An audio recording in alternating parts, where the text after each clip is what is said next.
I'm a traditionalist, I guess, by nature. You know, I love classic American clothing.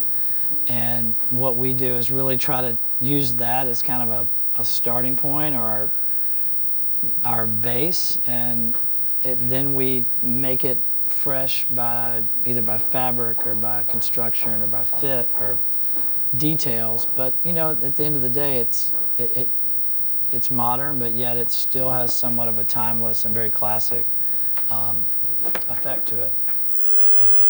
Billy is a fashion designer and kind of grew up in that business in his town in Amite, Louisiana.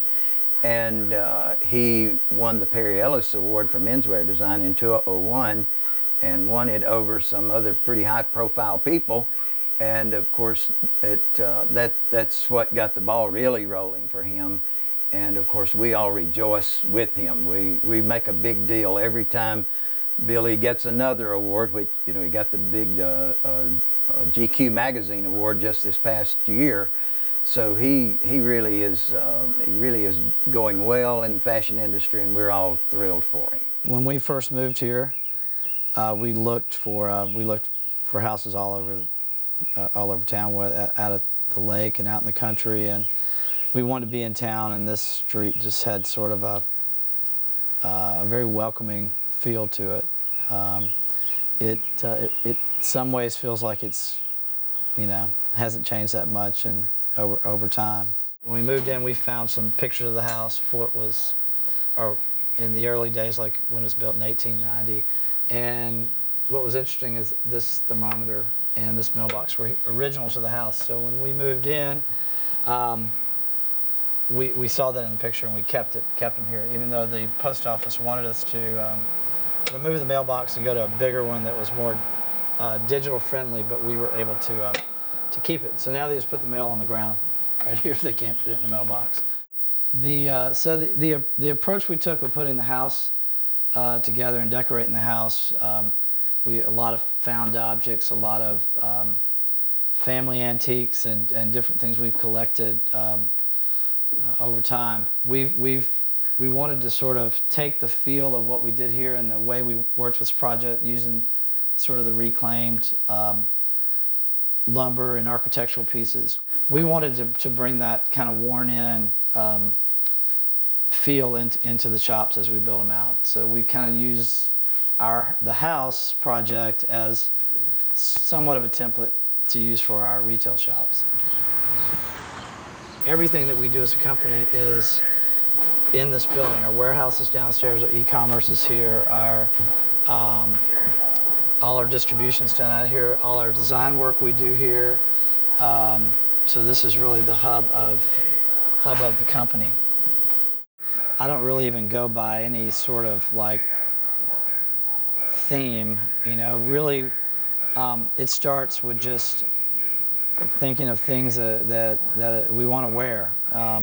Whether it be, hey, I want a sweater, lined sweater, and then we go out and make that sweater and try to make it the best we can. Or we want a jacket that, hey, I want a summer jacket I can wear with a pair of jeans and do this with it. I want it in a nail head because I remember this old Haspel suit I saw and replicate that. Or, hey, we want to use Nutria and do it this way. It just, things really just sort of, I guess in some ways it is nice. We do sort of make the things that we want to make. And that's a lot of fun. And then however people interpret it from there is kind of up to them, I guess. Well, my mother had a ladies' clothing store growing up. She had started it in a small shop kind of building off of Main Street. It really probably was my first introduction into the clothing business, even though when I started school, I started as a PE major. So eventually that didn't quite work out. So moved and went to a small art school there, Art Institute of Dallas. I was working at Saks. I had a store manager that came in, head guy. It was during the Christmas holidays. Huge day. We made our goal. He came down and said, "Congratulations on making a goal." And I said, "Thank you." And I slapped him on his back. Well, he didn't quite like back slapping. He goes, he turned around and he goes, "I'm not into back slapping." And I didn't show up again. I left and never came back.